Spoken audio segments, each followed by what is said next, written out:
Bonjour chers amis des 3 continents et bientôt 4 par la grâce de Dieu.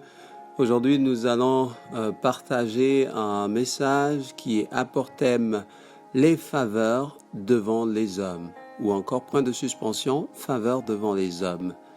Alors je suis tout à fait honoré de vous parler de la part du Seigneur. Où que vous soyez bénis. Ma prière est que vous soyez captivés de manière attentive du début jusqu'à la fin du message. Je crus sentir que certaines personnes écoutent ces messages, mais écoutent juste les débuts et pensent qu'elles ont tout écouté. Et je ne sais pas pourquoi je te dis cela, toi qui m'écoutes, peut-être qu'il s'agit de toi. Je veux t'encourager, lorsqu'il s'agit du Seigneur, à ne pas le traiter avec négligence, mais plutôt venir d'un cœur sincère devant lui, écouter sa parole et ressentir la transformation immédiate qui a lieu lorsqu'on le fait de tout cœur. Le Seigneur est présent parce qu'il est au milieu de sa parole. Sa parole déclare dans Jérémie qu'il veille sur sa parole pour l'accomplir. C'est ce qu'il fait. Et donc tenez-vous bien, pendant que je passe sa parole en ce moment, le Seigneur est là. Saint-Père, maintenant que je vais te donner ta parole, je prie que tu te manifestes puissamment dans ce message simple mais puissant, que toute la gloire te revienne. Au nom de Jésus. Amen. Amen. Alors aujourd'hui, c'est comme une petite ou une grande finale, dépendant de ce que vous attendez du Seigneur. Mais depuis un temps, nous avons partagé un message. Je crois que c'était une série de 4 volumes. Et nous sommes au 4e ou à la 4e session, la dernière, où nous parlions des faveurs dans leur entièreté. Il y a différents types de faveurs. Et donc nous avons lu depuis là, et nous allons encore lire aujourd'hui dans Luc chapitre 2, verset 52, qui déclare « Et Jésus grandissait en sagesse, en stature et en faveur devant Dieu et devant les hommes. » Et donc aujourd'hui, par la grâce de Dieu, je vais parler de la dernière partie, c'est-à-dire grandir en faveur devant les hommes.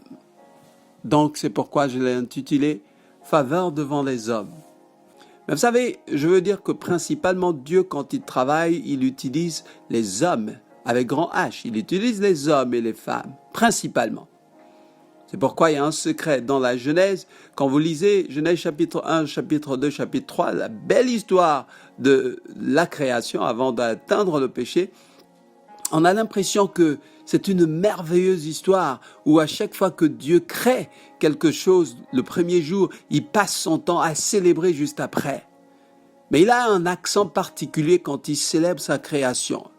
Le Seigneur dit « Et il vit que cela était bon ». Donc il a créé le firmament, le ciel, la terre et tout cela. Il a créé les lunaires, il a créé la végétation et il vit que cela était bon. Mais quand il a créé l'homme, la Bible dit à son image et à sa ressemblance. La Bible dit il les a créés tous deux, hommes et femmes, à son image. Donc quand il a créé l'homme, la Bible dit il vit que cela était très bon. J'aimerais que tu saches que tu es le plus important des éléments qui existent sur l'univers. De tous les éléments, les lunes et tout cela, toi tu es le plus important. Sache-le. Si tu ne le sais pas, tu vas te vendre à moindre coût dans plusieurs transactions qui vont endommager ton futur. Que Dieu te bénisse si tu comprends cela. Et donc, comme je l'ai dit, Dieu utilise principalement les hommes. Et parlant de faveur devant les hommes, c'est en fait de comprendre comment Dieu fonctionne à travers les hommes pour t'atteindre, te bénir, t'approuver, t'élever et te protéger. Nous allons voir cela dans la suite, mais sachant auparavant que tout le monde est à la quête des faveurs. Tout le monde cherche des faveurs. Personne ne peut dire « moi, j'ai pas besoin de faveurs ». Même quand tu dis que tu n'as pas besoin de faveurs, tu es un menteur. Tu sais pourquoi? Parce que toute ta vie a été parsemée de faveurs. Tu es né, tu as eu des parents. La faveur même d'être dans une famille comme la tienne, tu ne peux pas l'imaginer jusqu'à ce que tu vois une famille qui est démunie, qui n'a rien du tout. C'est là que tu comprends ce qu'on appelle la faveur. Elle commence par Dieu, mais elle se poursuit et se manifeste principalement à travers les hommes, même s'il s'agit de tes parents, tes amis, tes connaissances. Il s'agit de la main invisible du Seigneur. Et donc tout le monde est à la quête des faveurs. On parle ici de grandes faveurs. On ne parle pas de petites faveurs comme est-ce que tu peux m'avoir quelque chose pour le taxi? C'est une expression très courante en Afrique. Ah mon frère, est-ce que tu peux m'aider là? J'ai un petit souci. C'est pas de cela que je parle.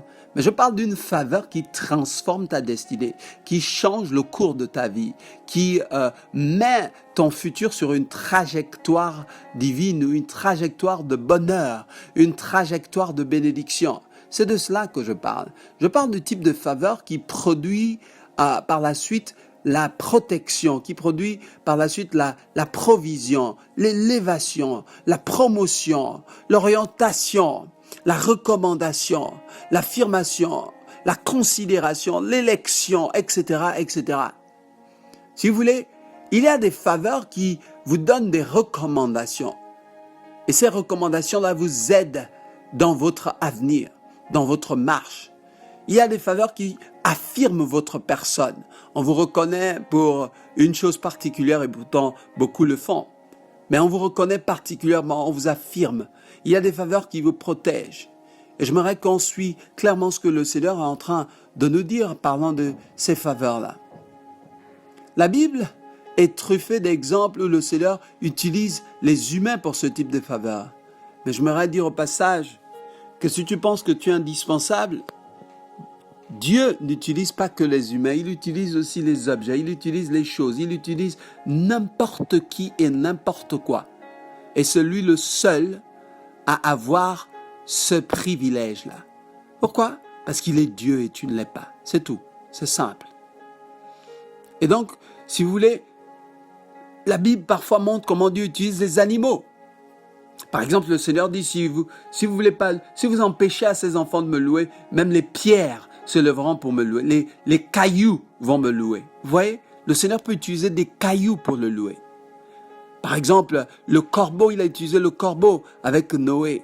Il a utilisé les colombes pour aller en investigation avec Noé. Il a utilisé les mouches, les grenouilles, les criquets en Égypte pour frapper des différentes plaies. Il a utilisé un poisson, il a utilisé une baleine pour avaler un humain et le déposer où il voulait. Vous voyez, le Seigneur utilise tout. Il a utilisé un âne pour prophétiser à un faux prophète. Le Seigneur a utilisé un âne. Vous voyez, le Seigneur a utilisé un corbeau pour nourrir Élie. Le Seigneur a utilisé des ours, malheureusement, pour tuer des enfants, charger des enfants, les tuer, carrément parce qu'ils se sont moqués d'un prophète. Le Seigneur a utilisé des lions pour protéger Daniel. Le Seigneur a utilisé un âne pour marcher sur des rameaux quand il entrait en gloire à Jérusalem. Récemment, il n'y a pas que dans la Bible pour vous montrer que Dieu agit toujours jusqu'à maintenant, il utilise n'importe qui et n'importe quoi. Récemment, il y a une histoire qui s'est passée précisément le 21 avril 2017 avec un pasteur Paul C. Vous pouvez vérifier l'histoire sur Internet, rien n'est caché maintenant, qui a prêché la parole et qui continue de prêcher l'évangile au Moyen-Orient. Mais c'est une zone un peu de danger parce que les extrémistes islamistes ne l'ont pas laissé tranquille et ont planifié de le tuer, le mettre à mort, faire sauter sa tête. Et ils sont arrivés, ils l'ont pourchassé, il est allé dans un village voisin, il a continué de prêcher l'évangile. Et les gens se convertissaient. Et les extrémistes islamistes n'ont pas aimé cela. Ils ont fait éruption dans le village et ils ont sorti les armes. Au moment où ils ont bombardé, tué le pasteur sur place, l'histoire est disponible, je le dis, ça s'est passé il y a 4 ans de cela. De nulle part sont sortis des lions. Un d'abord qui est venu, mais ils ont commencé à se défendre parce qu'ils avaient des armes. Mais avant qu'ils ne le sachent, un autre est sorti de la forêt, un troisième est sorti de la forêt. Je tiens à rappeler que c'est une forêt où ne vivent pas les lions. Donc le Seigneur peut utiliser n'importe quoi, n'importe où, n'importe comment, n'importe qui. Et il me revient de définir le mot faveur d'abord. Simplement, c'est une disposition à accorder sa protection, son appui à quelqu'un, de préférence aux autres. En français simple, c'est qu'on te choisit et pas les autres. Pourquoi? Tu as quoi? Tu es qui? et tu viens d'où? Tu as reçu les faveurs des hommes que le Seigneur a divinement orchestrées. Ça s'appelle la providence. Et les faveurs sont cette sorte de considération-là que de quelqu'un qui confère une importance sociale. C'est ça les faveurs. Dans ton cas, le Seigneur peut utiliser n'importe qui, dans ta famille, proche de toi, loin de toi. Nous allons le découvrir tout à l'heure. Quand Dieu, j'aimerais dire, semble être absent dans la vie des enfants de Dieu, c'est alors qu'il se manifeste puissamment à travers les faveurs des hommes ou les faveurs devant les hommes. Vous savez, certaines personnes traversent des situations en ce moment et sont en train de dire que Dieu m'a abandonné. Que Dieu m'a abandonné. Depuis là, je ne vois rien. Dieu m'a abandonné. Mais pendant que tu dis que Dieu t'a abandonné, tu as quelqu'un dans le quartier qui a pensé à toi. Tu as un frère qui a pensé à toi, qui est venu te voir. Tu as une sœur, tu as un parent éloigné qui est venu te voir. Ce sont les faveurs des hommes. Ça vient de Dieu, mon ami. Je peux vous montrer un exemple clair dans la Bible. Vous savez, on pense que le nom Dieu est mentionné dans tous les livres de la Bible, mais il y a un livre, un des rares livres dans lequel le nom Dieu même n'existe pas. C'est dans la Bible. C'est le livre d'Esther. Il n'y a même pas la mention de Dieu dans le livre d'Esther. C'est le livre un peu d'une histoire qui m'a touché personnellement. L'histoire d'une orpheline, adoptée par son oncle, vivant à l'étranger, avec aucun soutien, sous la menace du racisme et de la xénophobie d'un dignitaire de ce pays étranger-là. Et ce pays était tellement puissant, les amis. On parle là du règne du roi Assuérus, qui régnait, dit la Bible, quand vous lisez à partir de Esther 1, vous allez découvrir qu'il régnait de l'Éthiopie en Inde, de l'Afrique en Asie. Mes amis, il régnait sur 127 provinces, l'équivalent de 127 États aux États-Unis. Il y en a une cinquantaine, mais imaginez 127. Il régnait sur une bonne partie du monde. Et donc c'était une nation puissante. C'est dans cette nation-là que se trouvait un dénommé Mardoché, qui vivait avec sa nièce, qu'il avait adoptée. Faveur des hommes dans la vie d'Esther. Faveur de son oncle, qui a décidé de l'adopter après la perte de son père, le décès de son père et de sa mère. Et ils vivaient ensemble lorsque le Seigneur a commencé à montrer les faveurs des hommes. Je vais lire juste une portion dans le livre de Esther. Regardez, je vais lire Esther chapitre 5, verset 8. Il est écrit dans la parole de Dieu, « Si j'ai trouvé grâce aux yeux du roi, et s'il plaît au roi d'accorder ma demande et de satisfaire mon désir, que le roi vienne avec Aman au festin et je le préparerai, et demain je donnerai réponse au roi selon son ordre. » Ça c'est Esther 5, 8. Esther a demandé la faveur du roi. 7.3 déclare la même chose. La reine Esther répondit, « Si j'ai trouvé grâce à tes yeux. » Le terme, en fait, c'est de demander la faveur. Trouver grâce aux yeux des hommes, c'est de trouver la faveur aux yeux des hommes. C'est pas fini. Esther 8.5 déclare, elle dit alors, « Si le roi le trouve bon et si j'ai trouvé grâce devant lui. » Même expression pour décrire la faveur devant les hommes. Vous savez, Esther a risqué la mort dans ses apparitions devant même son mari, mais à l'époque le roi, et c'était interdit. Mais elle a trouvé grâce, elle a trouvé la faveur devant cet homme-là. Et toi, je ne sais pas ce que tu as demandé à qui. Je ne sais pas là où tu as déposé tes dossiers. Je ne sais pas quel papier tu as déposé, quel projet tu as lancé, quelle organisation tu as sollicité. Quelle personne tu as sollicité dans ta famille. Mais sache-le, que Dieu a une manière de travailler où il t'offre la faveur des hommes. Et tu envoies une demande, tu trouves grâce aux yeux de ces personnes-là. Tu trouves la faveur aux yeux de ces personnes. Et ces personnes t'aident simplement dans ce que tu as envie de réaliser. Ces personnes t'aident simplement. Reconnais que c'est Dieu. Dans toute Esther, il n'y a pas une seule mention de nom de Dieu. Mais quand Dieu semblait être absent, c'est alors qu'il était plus présent que jamais dans la vie d'Esther, à travers son oncle, à travers les hommes vers qui ou de qui elle a reçu des faveurs. Et j'aimerais vous dire que cette faveur-là, venant du roi, a béni la vie d'Esther parce qu'elle a été protégée, elle, son oncle et son peuple, au nom de cette faveur. Vous savez, la faveur protège.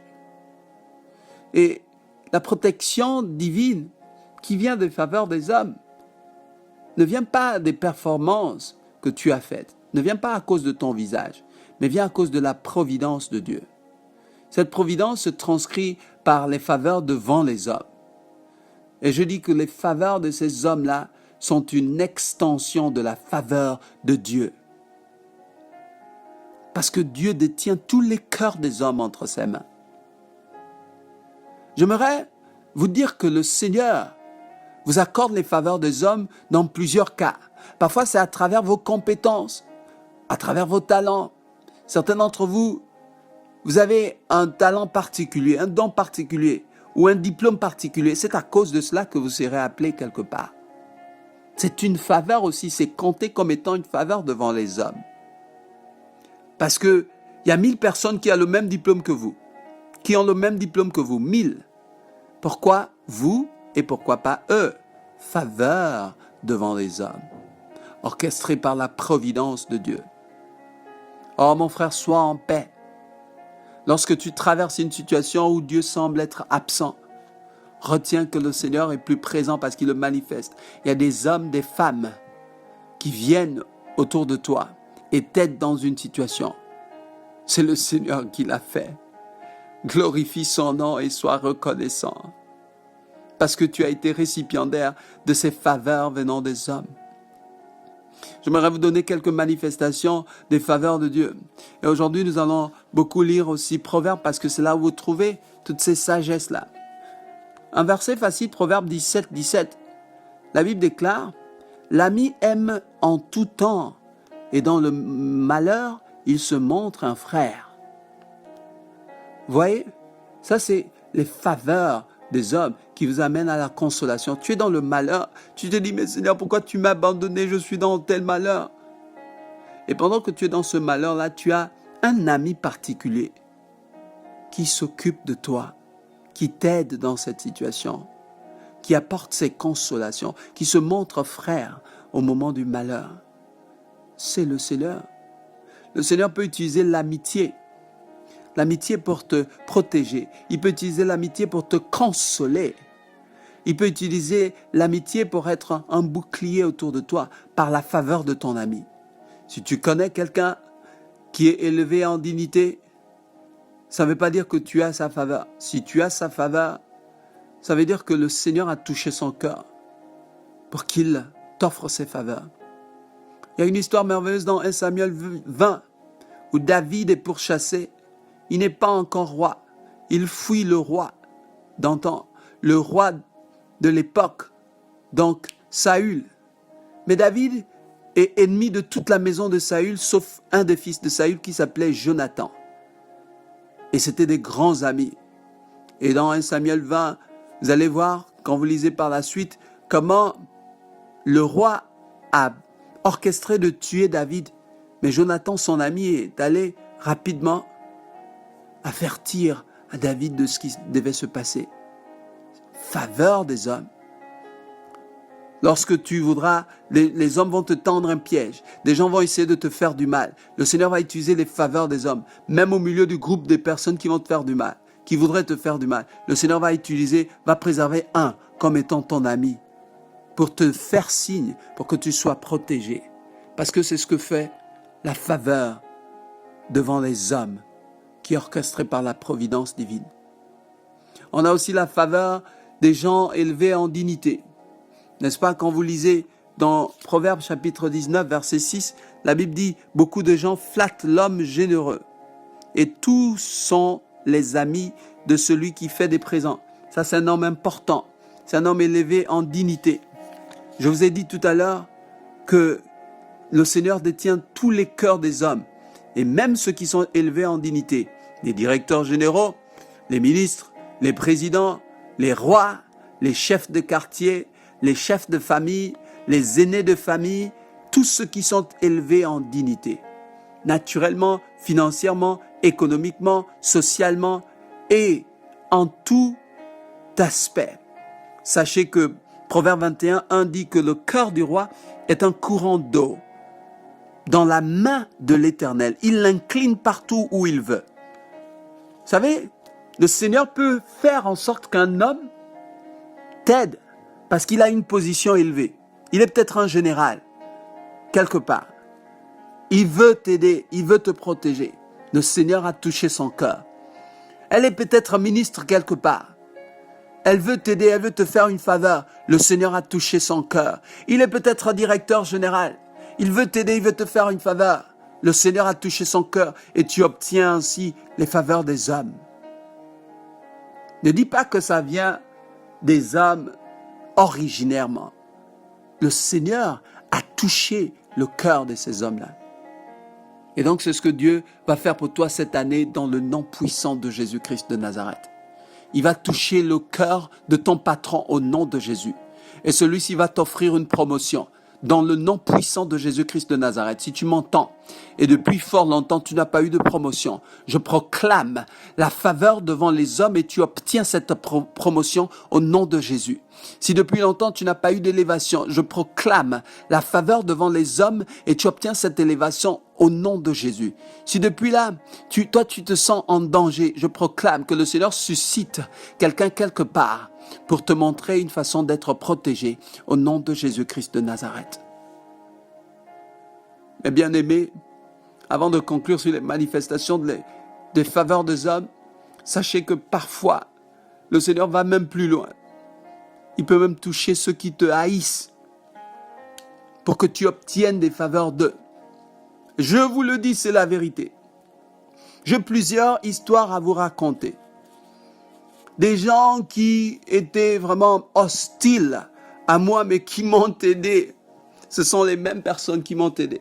Sans le savoir, parfois la personne fait le visage du citron après t'avoir aidé, mais c'est déjà fait. L'aide est déjà là, l'élévation est déjà. Parfois la personne regrette de t'avoir aidé parce que tu as évolué maintenant, tu as explosé maintenant, tu as percé maintenant.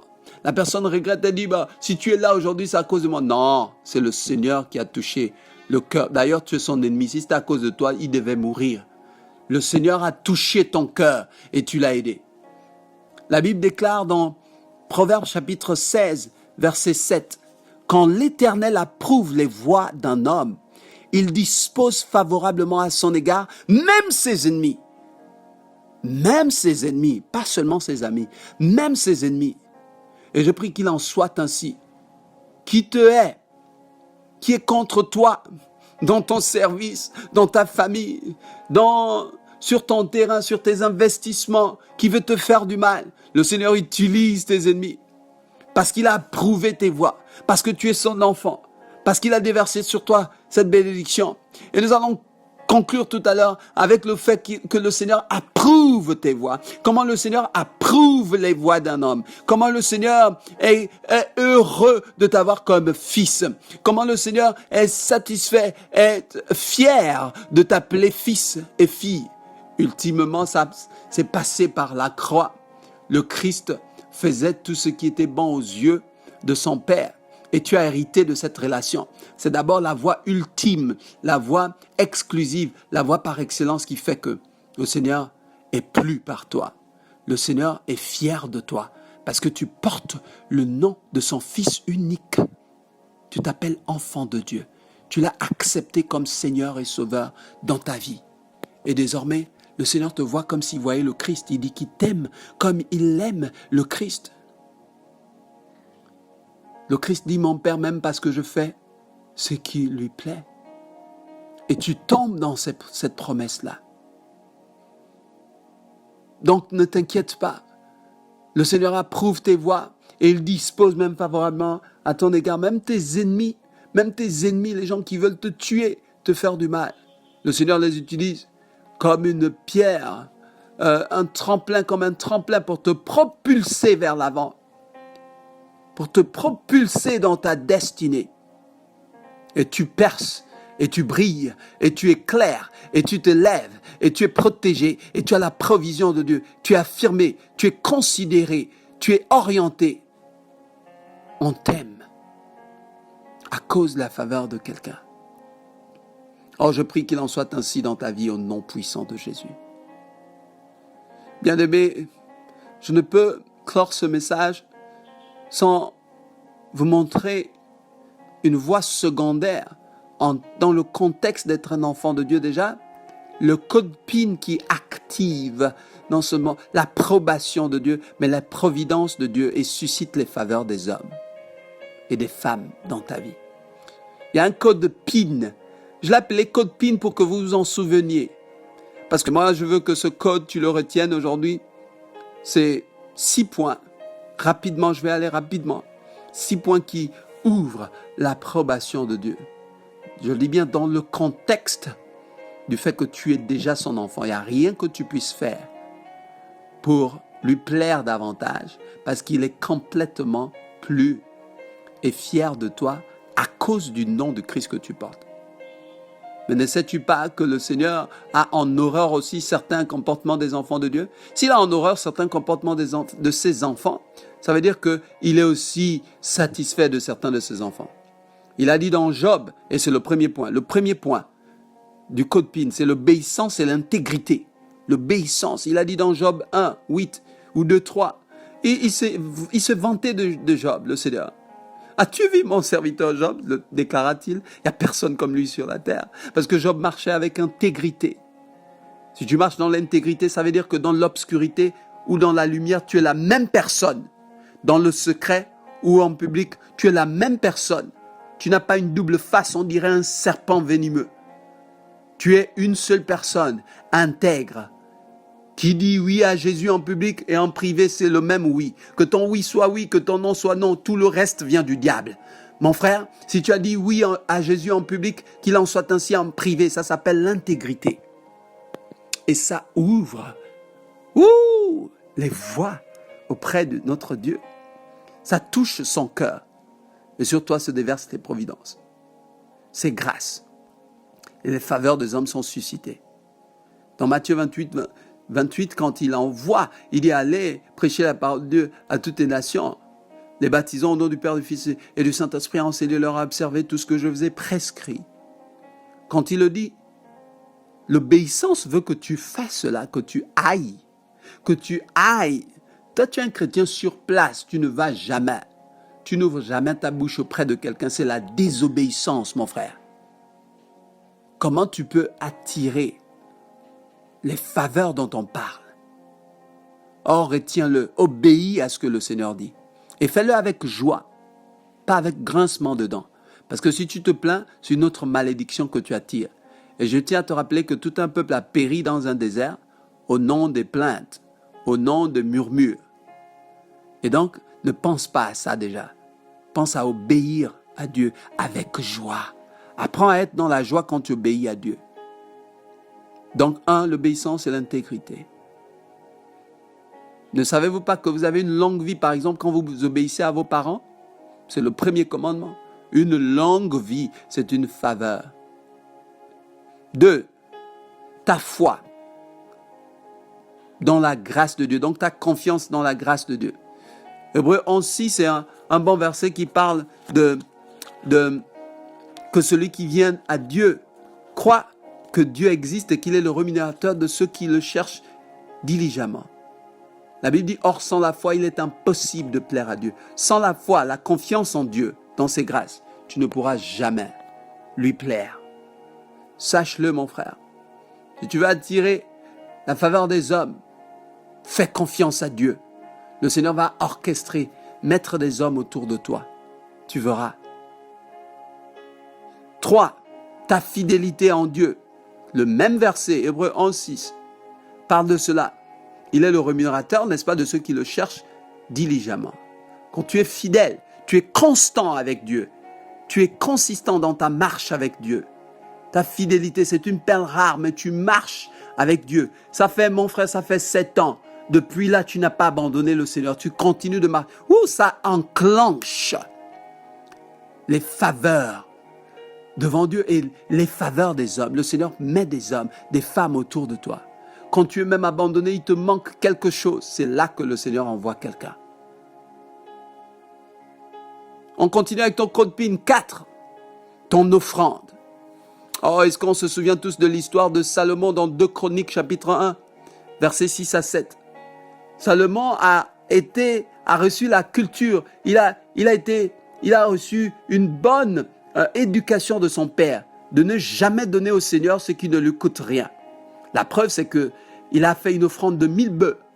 Il a fait une offrande qui a touché le cœur de Dieu. C'est la vérité. Et pour ceux qui me connaissent, ils savent que je ne prêche pas l'argent. Je prêche la parole de Dieu. Mais il est à un niveau où vous pouvez toucher le cœur de Dieu par votre offrande simplement. Offrande de temps, offrande de dévouement, offrande d'argent, où vous prenez une somme, où vous ne considérez pas Dieu comme un mendiant et vous le lui offrez.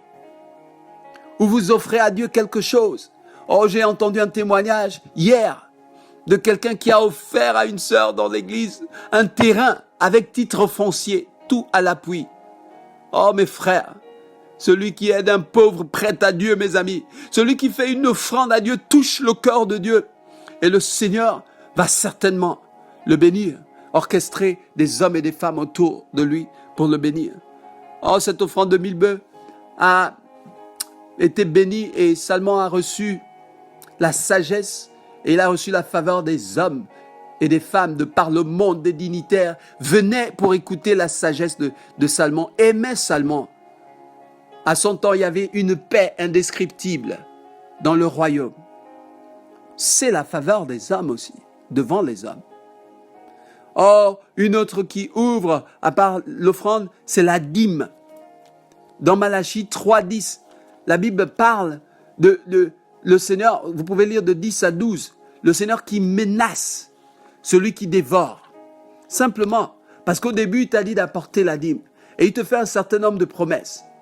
Il va menacer ceux qui dévorent ton argent au nom puissant de Jésus. Il va menacer la maladie, où ton argent est dépensé tout le temps à la pharmacie, ton argent n'est pas protégé. Il va menacer cela. Le Seigneur va te faire grâce, où des gens même vont t'aider. Il va faire en sorte que tu ne dépenses pas trop sur certaines choses. Tu voulais acheter quelque chose, ça coûte extrêmement cher.